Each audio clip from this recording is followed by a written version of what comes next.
کبھی کبھار تمہیں ان لوگوں سے بھی ملنا پڑتا ہے جس سے تم ملنا نہیں چاہتے، اور ان لوگوں سے بچھڑنا پڑتا ہے جس سے تم بچھڑنا نہیں چاہتے، پر ہر چیز انسان کے بس میں نہیں ہوتی، اور نہ ہی حالات ہمیشہ تمہاری مرضی کے مطابق ہوتے ہیں۔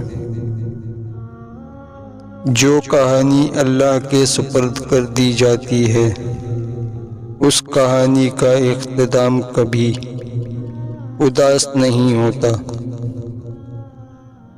زندگی کبھی کبھار ایسے موڑ پہ تمہیں لے آتی ہے جہاں صرف دو ہی راستے ہوتے ہیں، پہلا یہ کہ حقیقت سے بھاگتے رہو، اور دوسرا یہ کہ اللہ کی رضا میں راضی ہو جاؤ۔ تم حقیقت سے بھاگنے کو زیادہ آسان سمجھتے ہو، تبھی ساری عمر بھاگتے بھاگتے تم اتنا دور نکل آتے ہو کہ اللہ تو کیا تمہیں اپنی ذات بھی دکھائی نہیں دیتی۔